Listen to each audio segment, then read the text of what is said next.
அறிவியல் அல்லது மந்திரம் பிறக்கும் முன் மறைந்த ஒரு யுத்தம் நிகழ்ந்தது. தெய்வீக வழிகாட்டுதலும் தடை செய்யப்பட்ட அறிவும் மோதிய போராட்டம். நபி சுலைமான் ஆட்சியிலிருந்து பாபிலோன் நகரம் வரை மனிதர்கள் பூமியில் உள்ள மிக ஆபத்தான சக்தியால் சோதிக்கப்பட்டனர். மந்திரம். ஆயிரக்கணக்கான ஆண்டுகளுக்கு முன்பு மெசப்பொத்தேமியாவின் புனித நிலங்களில் எழுந்த ஒரு நகரம்.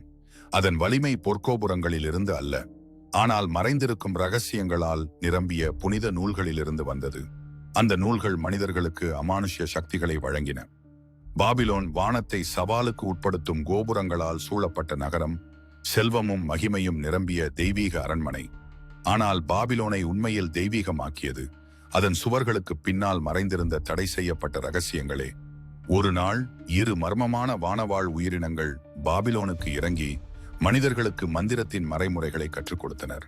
அவர்கள் இந்த மந்திரத்தை கற்றுக்கொண்டு பயன்படுத்திய போது இருள் தனது நிழலை விரித்தது. பயங்கரமான நிகழ்வுகள் தொடங்கின. நதிகளுக்கிடையில் எழுந்த புராண நகரம், மெசப்பொத்தேமியாவின் மறக்கப்பட்ட மகிமை, இருண்ட மற்றும் ஆபத்தான மந்திரங்களால் சோதிக்கப்பட்டது. அந்த நகரம் ஒரு காலத்தில் தெய்வீக கதைகளின் உச்சியில் இருந்தது. இப்போது விதியின் இருண்ட சக்கரத்தில் சிக்கியது. இந்த வீடியோ ஹாரூத் மற்றும் மாரூத் பற்றிய கதையை சொல்கிறது. குர்ஆனின் படி அவர்கள் பூமிக்கு அனுப்பப்பட்டு மனிதர்களுக்கு மந்திர அறிவை கற்றுக் கொடுத்தனர். தொடங்குவதற்கு முன் இப்படிப்பட்ட வீடியோக்களை தவறவிடாமல் பார்க்க சேனலை சப்ஸ்கிரைப் செய்ய மறக்காதீர்கள். தயார் என்றால் தொடங்குவோம். வரலாறு பாபிலோனை ஒரு சாதாரண நகரமாக பதிவு செய்யவில்லை. அது மனித குலத்தின் மிகப்பெரிய ஞானமும் ஆழ்ந்த இருளும் ஒன்றிணைந்த மையமாக இருந்தது. இங்கு வானத்தின் இயக்கங்கள் ஆய்வு செய்யப்பட்டன, மந்திர சூத்திரங்கள் எழுதப்பட்டன, நட்சத்திரங்களில் இருந்து தீர்க்க தரிசனங்கள் வாசிக்கப்பட்டன. ஆனால் பாபிலோன் உண்மையில் வானியல் மற்றும் கணிதத்தின் பிறப்பிடம்தானா? அல்லது அங்கு யாரோ ஒருவரின் காதில் ஒரு மறைமுறை அறிவு கிசுகிசுக்கப்பட்டதா? குர்ஆன் பாபிலோனில் நடந்த ஒரு மர்மமான நிகழ்வை பற்றி எங்களுக்கு சொல்கிறது. وَاتَّبَعُوا مَا تَتْلُوَ الشَّيَاطِينُ عَلَى مُلْكِ سُلَيْمَانَ وَمَا كَفَرَ سُلَيْمَانُ وَلَكِنَّ الشَّيَاطِينَ كَفَرُوا يُعَلِّمُونَ النَّاسَ السِّحْرَ وَمَا أُنزِلَ عَلَى الْمَلَكَيْنِ بِبَابِلَ هَارُوتَ وَمَارُوتَ وَمَا يُعَلِّمَانِ مِنْ أَحَدٍ حَتَّى يَقُولَا إِنَّمَا نَحْنُ فِتْنَةٌ فَلَا تَكْفُرْ فَيَتَعَلَّمُونَ مِنْهُمَا مَا يُفَرِّقُونَ بِهِ بَيْنَ الْمَرْءِ وَزَوْجِهِ وَمَا هُمْ بِضَارِّينَ بِهِ مِنْ أَحَدٍ إِلَّا بِإِذْنِ اللَّهِ وَيَتَعَلَّمُونَ مَا يَضُرُّهُمْ وَلَا يَنفَعُهُمْ وَلَقَدْ عَلِمُوا لَمَنِ اشْتَرَاهُ مَا لَهُ فِي الْآخِرَةِ مِنْ خَلَاقٍ وَلَبِئْسَ مَا شَرَوْا بِهِ أَنفُسَهُمْ لَوْ كَانُوا يَعْلَمُونَ. இவர்கள் சுலைமான் அலைஹிஸ்ஸலாம் ஆட்சி செய்த காலத்தில் ஷைத்தான்கள் ஓதியதை பின்பற்றினர். ஆனால் சுலைமான் குஃபர் செய்யவில்லை. குஃபர் செய்தது ஷைத்தான்கள் தான். அவர்கள் மக்களுக்கு மந்திரத்தையும் பாபிலோனில் இறக்கப்பட்டிருந்த 2 தூதர்களான ஹாரூத் மற்றும் மாரூத் பற்றிய இரகசியத்தையும் கற்பித்தனர். ஆனால் அந்த 2 தூதர்களும் எவருக்கும் கற்றுக் கொடுக்க மாட்டார்கள். அவர்கள் முதலில் எச்சரிப்பார்கள், நாங்கள் ஒரு சோதனைக்காக அனுப்பப்பட்டவர்கள், ஆகையால் நம்பிக்கையை இழந்து குஃபர் செய்யாதீர்கள். இருப்பினும் மக்கள் அவர்களிடமிருந்து கணவன் மற்றும் மனைவியை பிரிப்பதற்கான மந்திரங்களை கற்றுக்கொண்டார்கள். ஆனால் அவர்கள் ஒருவரையும் பாதிக்க முடியாது, அல்லாஹ் அனுமதி அளித்தாலன்றி. அவர்கள் தமக்கே தீங்கு விளைவிப்பதையும் எந்த நன்மையையும் தராததையும் கற்றுக்கொண்டார்கள். இஸ்ராயேல் மக்கள் நன்கு அறிந்திருந்தார்கள், இதை வாங்கிக் கொண்டவர் மறுமையில் எந்த பங்கையும் பெறமாட்டார் என்று. அவ்வளவு பெரிய இழப்பை தாமே தங்களின் ஆத்துமாவுடன் பரிமாறிக்கொண்டனர். அவர்கள் அறிந்திருந்தால் எவ்வளவு மோசமான வர்த்தகம் அது என்பதை உணர்ந்திருப்பார்கள். சூரா அல் பகரா ஆயத் 102. அது 2 வினோத தூதர்களை பற்றி பேசுகிறது. மக்களுக்கு மந்திரத்தை கற்றுக் கொடுத்த ஹாரூத் மற்றும் மாரூத். இந்த 2 மர்மமான வானுலக பிராணிகள் மனிதர்களுக்கு ஒரு சாபமாகிய சக்தியை வழங்கப் போனார்கள். ஆனால் ஏன் அவர்கள் இத்தகைய தடை செய்யப்பட்ட அறிவை மக்களுக்கு கற்றுக் கொடுத்தார்கள்? அது பாபிலோனையும் அறிவியல், செழிப்பு, தொழில்நுட்பத்தில் உயர்ந்த சிகரத்துக்கு கொண்டு செல்வதற்காகவா? ஆம். பாபிலோனின் வானம் நட்சத்திரங்களால் ஒளிர்ந்து கொண்டிருந்த போது மக்களிடையே மெல்லிய கிசுகிசுக்கள் பரவத் தொடங்கின. சிலர் நபி சுலைமான் அலைஹிஸ்ஸலாம் அவர்களின் மாமகிமையான அரசாட்சியில் சந்தேகம் விதைக்க விரும்பினர். சாத்தான்கள் பொய்களை சூட்டி இருட்டின் வார்த்தைகளை காதிலிருந்து காதிற்கு பரப்பினர். இரவு நேரங்களில் பாபிலோனின் இருண்ட தெருக்களில் விசித்திரமான ஜெபங்கள் ஒலித்தன. பழமையான பூசாரிகளின் மாவுன மந்திரங்களை கேட்கும் போல் நட்சத்திரங்கள் தாமும் ஒளிர்ந்தன. இருள் சக்திகளுக்காக ஏற்றப்பட்ட தூபத்தின் புகை வானத்துக்கே எழுந்தது. ஆனால் இது சாதாரண வழிபாடு அல்ல, இது மந்திரத்தின் ஆதிகால வடிவம். பாபிலோன் அதன் உயர்ந்த கோபுரங்களால் மட்டுமல்ல, அதன் அதீதமான மறைஞானத்தாலும் புகழ் பெற்றது. வரலாற்றின் எல்லா காலங்களிலும் பல நாகரிகங்கள் மந்திரத்திலும் மர்மவியலிலும் ஆர்வம் கொண்டிருந்தன. ஆனால் பாபிலோன் தான் முதலில் இந்த இருண்ட அறிவை ஒரு ஒழுங்குபடுத்தப்பட்ட முறையாக மாற்றிய மகத்தான நாகரிகமாக அறியப்பட்டது. ஒரு காலத்தில் பாபிலோனின் இதயத்தில் ஒரு விசேஷமான குழு இருந்தது. அதில் பூசாரிகள், ஜோதிடர்கள், மந்திரவாதிகள், முன்னறிவிப்பாளர்கள் இருந்தனர். அவர்கள் வானத்தில் நட்சத்திரங்கள் நகர்வதை கவனித்ததல்ல, அவர்கள் வார்த்தைகளின் சக்தியையும் அடையாளங்களின் மர்மத்தையும் ஆராய்ந்தனர். பாபிலோனின் கோயில்கள் வழிபாட்டிற்காக மட்டுமில்லை, அவை இரகசியமான மந்திரச் சடங்குகளுக்கும் ஆன்மீக நிகழ்வுகளுக்கும் அரங்கமாக இருந்தன. சூரா அல் பகரா வசனம் 102 குறிப்பிடப்பட்ட தூதர்கள் ஒரு விசேஷ பணி கொண்டு பாபிலோனுக்கு அனுப்பப்பட்டனர். ஆனால் இது சாதாரண பணி அல்ல. அவர்கள் வானத்திலிருந்து இறக்கப்பட்டனர், அல்லாஹ்வின் தெய்வீக கட்டளையால். அவர்கள் வந்தது புயலுக்கு முன் எழும் எச்சரிக்கை காற்றை போல். அவர்கள் பணி ஒரு அரசாட்சியை அமைப்பதல்ல, ஒரு நாட்டை ஆளுவதுமல்ல. அவர்கள் சொன்னார்கள், நாங்கள் ஒரு சோதனை, நம்பிக்கையை இழக்காதீர்கள். அவர்கள் கையில் வைத்திருந்தது பொக்கிஷமோ ஆயுதமோ அல்ல, அது அறிவு. ஆனால் அந்த அறிவு ஒரு இருள் நிழலை போல் இருந்தது. அதை அல் குர்ஆன் சிஹர், மந்திரம் என அழைக்கிறது. ஒரு சக்தி, அது வீடுகளை உடைக்கும், இதயங்களை பிரிக்கும். ஹாரூத் மற்றும் மாரூத் மந்திரத்தின் இரகசியங்களை பாடமாக கற்றுக் கொடுக்கவில்லை. அவர்கள் எச்சரித்தனர், நாங்கள் ஒரு சோதனை மட்டுமே, நம்பிக்கையை இழக்காதீர்கள். ஆனால் பாபிலோனின் மக்கள் அந்த எச்சரிக்கையை கேட்டிருக்கவில்லை. அவர்கள் மறைமையான சக்திகளை அடக்கிக் கொள்ள விரும்பினர். தங்களின் விதியை மாற்றவும் மறைந்திருப்பதை காணவும் ஆசைப்பட்டனர். ஆனால் இந்த 2 தூதர்கள் ஏன் இத்தனை வல்லமையுடையவர்கள்? ஏன் அவர்கள் தடை செய்யப்பட்ட அறிவின் கதவை திறக்கும் திறவுகோலை மனிதர்களுக்கு அளித்தார்கள்? நூல்களில் கூறப்படுவதுபடி ஹாரூத் மற்றும் மாரூத் மந்திரத்தை மட்டும் அறிந்தவர்கள் அல்ல, அவர்கள் இரகசிய நாமங்களை அறிந்திருந்தனர். ஆவிகளுடன் உரையாடும் முறையையும் நட்சத்திரங்களின் மறைமுறைகளையும் கற்றிருந்தனர். சிலர் கூறுவர், அவர்கள் தெய்வீக அறிவை சுமந்த வானுலக பிராணிகள் என்று. அவர்கள் வானத்தின் இரகசியங்களையும் பிரபஞ்சத்தின் இயங்கு முறையையும் பொருளையும் ஆத்மாவையும் வடிவமைக்கும் சக்தியையும் புரிந்து கொள்ளும் திறனை உடையவர்கள். ஆனால் அந்த அறிவு மனிதர்களுக்கு பொறுக்க முடியாத அளவுக்கு கனமானது. அந்த தருணத்தில்தான் பாபிலோனின் விதி மாறியது. அந்த அறிவு பாபிலோனின் தெருக்களில் பரவிய போது மெல்லிய கிசுகிசுக்கள் கூச்சல்களாக மாறின. அந்த ரகசியம் தம்பதிகளை பிரித்தும் அமைதியை பறித்தும் மக்களை 2ஆக பிரித்தது. சிலர் அதனால் மயங்கினார்கள், சிலர் அதிலிருந்து விலகினர். ஹாரூத் மற்றும் மாரூத் மௌனமாகவே பார்த்தனர். அவர்கள் ஒரு அரங்கின் திரையை திறந்து வைத்து மேடையை மனிதர்களுக்கே விட்டுச் சென்றதைப் போல். வார்த்தைகள் வெறும் எழுத்துகளா, அல்லது அவையே பிரபஞ்சத்தின் அடிப்படை குறிகளா? பாபிலோனிய மந்திரவாதிகளின் நம்பிக்கைப்படி சரியான வார்த்தைகளை சொன்ன ஒருவர் நிஜத்தை மாற்றக்கூடியவன். ஆனால் அந்த சக்திக்கு ஒரு விலை உண்டு. அறிவு ஒரு வலிமைதான், ஆனால் எல்லா அறிவும் புனிதமல்ல. சில அறிவுகள் மனிதர்களுக்கு கொடுக்கப்பட்டால் அது அவர்களை ஒளியிலிருந்து இருளுக்கே இழுத்துச் செல்லும், அழிவின் பாதைக்கே. பாபிலோனில் ஹாரூத் மற்றும் மாரூத் கற்றுக் கொடுத்த இரகசியங்கள் வெறும் வார்த்தைகளோ குறியீடுகளோ அல்ல, அவை மனிதரின் விதியை மாற்றக்கூடிய தடை செய்யப்பட்ட மந்திர சூத்திரங்கள். பாபிலோன் அதன் பிரம்மாண்ட கட்டிடங்களுக்காக மட்டுமல்ல, அதன் மறைமையான அறிவியல் மரபுகளுக்காகவும் புகழ் பெற்றது. பாபிலோனின் பூசாரிகள் நம்பியிருந்தனர், வார்த்தைகள் என்பது உரையாடலுக்கான கருவிகள் மட்டுமல்ல, அவை உண்மையை வடிவமைக்கும் அதிசய சக்திகள். சரியான விதத்தில் பேசப்பட்ட ஒரு வார்த்தை ஒருவரின் விதியை மாற்றக்கூடும், நோயை குணப்படுத்தக்கூடும், அல்லது பகைவரை சாபமிடக்கூடும் என்று அவர்கள் நம்பினர்.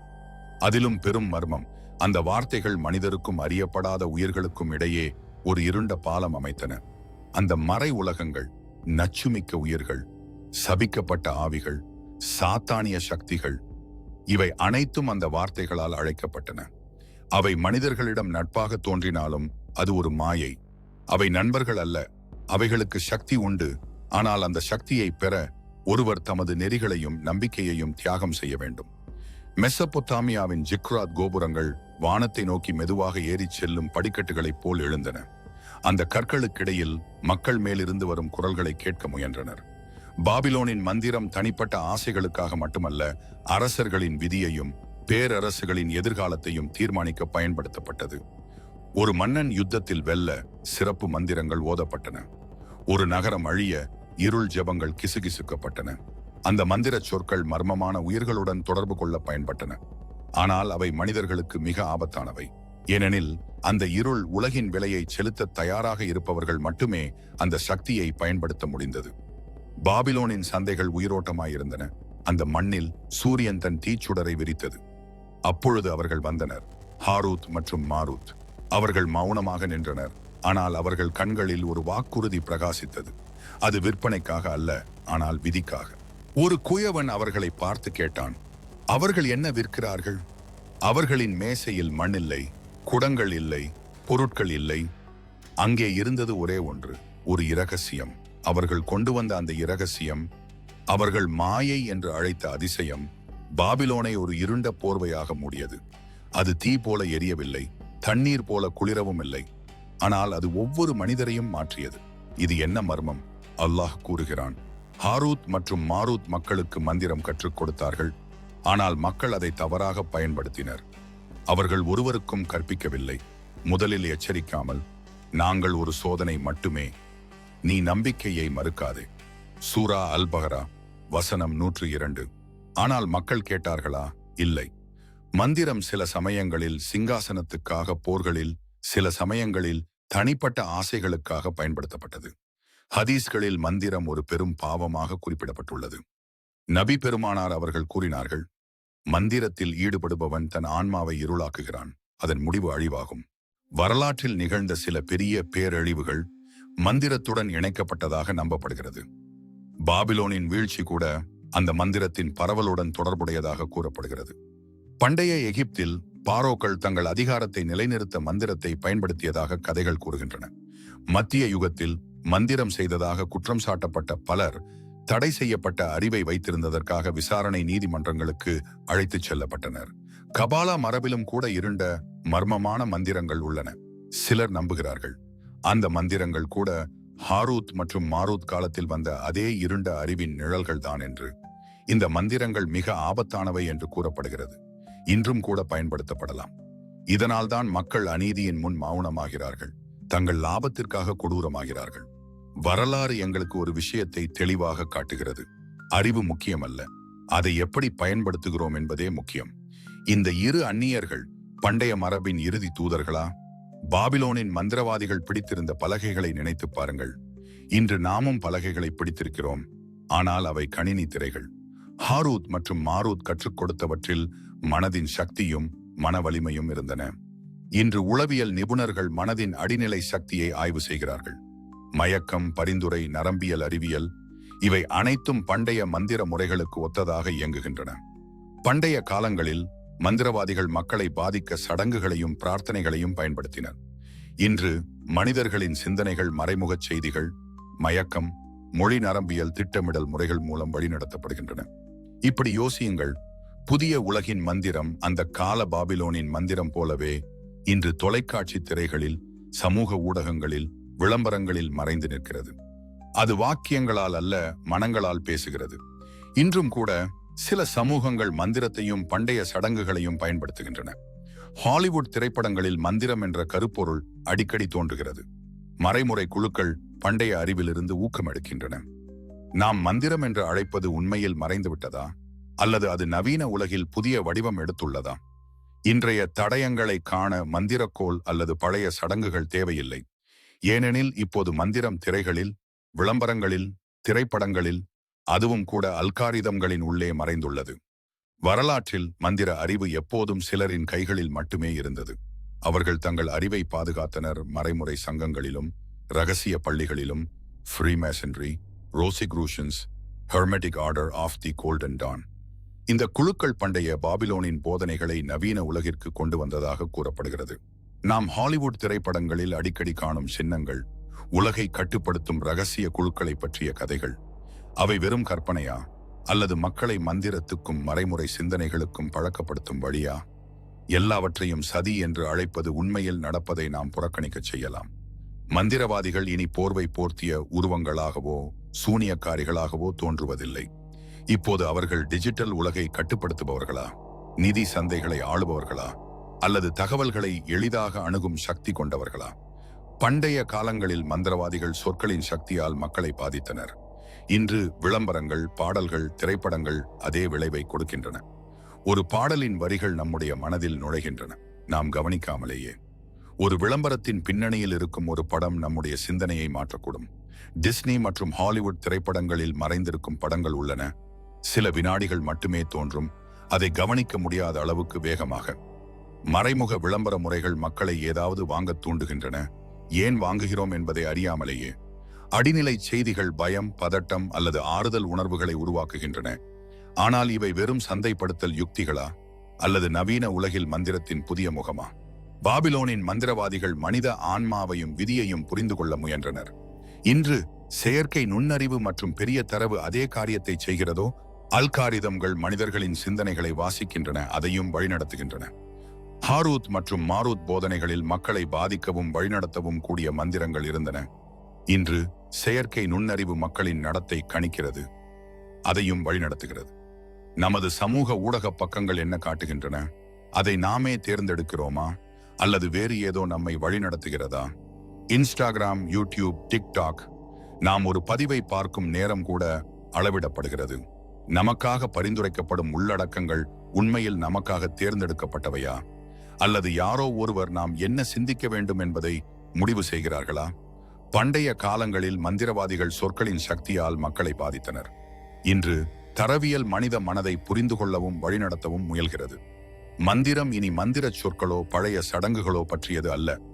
இப்போது அது அல்காரிதம்கள் மற்றும் தரவு பகுப்பாய்வின் மூலம் நம் அடிநிலை மனதில் விதைக்கப்படும் மறைமுக செய்திகளால் இயங்குகிறதோ? பாபிலோனின் தடை செய்யப்பட்ட ரகசியங்கள் நவீன உலகில் புதிய வடிவம் எடுத்துள்ளதா? உண்மையான கேள்வி இதுதான். நாம் இந்த அறிவை அறியாமலேயே உட்கொள்கிறோமா? நமது சமூகம் ஒரு மந்திரத்தின் கீழ் இருப்பது போல மாறிக்கொண்டிருக்கிறதா? சில நேரங்களில் ஒரு சமூகம் மாற நூற்றாண்டுகளாகும். ஆனால் கடந்த சில ஆண்டுகளில் நமது மதிப்புகள் மந்திரத்தால் அழிக்கப்பட்டது போல மறைந்துவிட்டன. மக்கள் ஒரு காலத்தில் புனிதம் என்று அழைத்ததை மறந்துவிட்டார்கள். குடும்பங்கள் சிதறுகின்றன, நட்புகள் மறக்கப்படுகின்றன, அன்பும் விசுவாசமும் மங்குகின்றன. மிக விசித்திரமானது, ஏன் இது நடக்கிறது என்பதை யாரும் அறியவில்லை. முன்பு குழந்தைகளுக்கு நெறிமுறைகள் கற்றுக் கொடுக்கப்பட்டன. இன்று அவர்கள் கேட்கிறார்கள், வெற்றி பெற எந்த விலையையும் கொடுத்து வெல்ல வேண்டும். முன்பு தவறு செய்தால் மக்கள் வெட்கப்பட்டார்கள். இப்பொழுது தவறை வெளிப்படுத்துபவரே குற்றவாளி என கருதப்படுகிறார். முன்பு யாராவது உதவி கேட்டால் மக்கள் ஓடிச் சென்றார்கள். இப்போது அனைவரும் பார்த்து கொண்டே இருக்கிறார்கள். அவர்கள் தங்கள் கைபேசி கேமராவை திறக்கிறார்கள், ஆனால் உதவிக்கரம் நீட்டுவதில்லை. என்ன மாறிவிட்டது? இந்த மாற்றம் இவ்வளவு வேகமாக எப்படி நடந்தது? இது வெறும் தொழில்நுட்பத்தின் விளைவா, அல்லது யாரோ நம்மை வேறு ஒன்றாக மாற்றிவிட்டார்களா? நாம் அறியாமலேயே ஒரு மந்திரத்தின் உள்ளே வாழ்கிறோமா? நாம் பார்க்கும் விஷயங்களில் நம்மால் நினைப்பதற்கும் மேலானது இருக்கிறதா? சண்டையும் வெறுப்பையும் சாதாரணமாக்கும் தொலைக்காட்சி நிகழ்ச்சிகள், நெறிமுறைகளை அற்பமாக காட்டும் திரைப்படங்கள், வலிமையானவராக இருக்க கொடூரமாக இருக்க வேண்டும் என்று சொல்லும் கதைகள். ஒரு காலத்தில் வீரர்கள் நேர்மையும் நன்மையும் கொண்ட முன்மாதிரிகள். இன்று வீரர்கள் கொடூரமானவர்கள், பழிவாங்குபவர்கள், இருளால் நிரம்பியவர்கள். நாம் காணும் உலகம் நம்மை மாற்றுவதற்காக வடிவமைக்கப்பட்ட ஒரு மாயைதானா? பண்டைய மந்திரவாதிகள் செய்ததைப் போல யாரோ நம்முடைய மதிப்புகளை மறக்கச் செய்து நம்மை வேறு மனிதர்களாக மாற்றுகிறார்களா? ஒரு மனிதனின் நன்மை தீமை உணர்வு குழந்தை பருவத்திலிருந்தே உருவாகிறது. ஆனால் அவர்கள் தினமும் காண்பது அவர்களின் மதிப்புகளை மாற்றினால் அவர்களும் மாறுவார்கள். ஒரு காலத்தில் நமக்கு கற்றுக் கொடுத்தார்கள், நீ விரும்பாததை மற்றவருக்கு செய்யாதே. இப்போது மக்கள் கேட்கிறார்கள், வாய்ப்பு கிடைத்தால் எந்த விலையையும் கொடுத்து பயன்படுத்திக் கொள். முன்பு மூத்தவர்களுக்கு மரியாதை ஒரு விதி, இப்போது விதிகள் இல்லாமல் வாழ்வது சுதந்திரம் என கருதப்படுகிறது. நம்மை மாற்றியது அல்காரிதம்களா, ஊடகங்களா, அல்லது நாமே நம்முடைய மதிப்புகளை கைவிட்டோமா? ஒரு தலைமுறை ஒரு சமூகத்தை மாற்ற போதுமானது, ஆனால் ஒரு தலைமுறை அதை சரியான பாதையில் வழிநடத்தவும் போதுமானது. இன்று நாம் நமது இதயங்களையும் முகங்களையும் இஸ்லாமின் பக்கம் திருப்பினால், நாம் முழுமையாக நம்முடைய படைப்பாளரிடம் திரும்பினால், நாம் இழந்த மனித மதிப்புகளை மீண்டும் பெற முடியும். நாம் மீண்டும் ஆகலாம். பூமியில் அல்லாஹ்வின் பிரதிநிதியாக உருவாக்கப்பட்ட அந்த ஆன்மா, அவர் மிக மதித்த அந்த உருவம், நட்பு, விசுவாசம், நீதி, அன்பு, இந்த அனைத்தையும் நாம் புரிந்து கொள்ளவும் வாழவும் முடியும் தெய்வீக அன்பின் மூலம் மட்டுமே. அந்த அன்பை இழந்தவன் அவன் உண்மையில் என்ன பெற்றான்? அந்த அன்பை கண்டவன் அவன் என்ன இழக்க முடியும்? இந்த வீடியோ உங்களுக்கு பிடித்திருந்தால் எங்கள் சேனலை சப்ஸ்கிரைப் செய்ய மறக்காதீர்கள். அடுத்த வீடியோவில் சந்திப்போம்.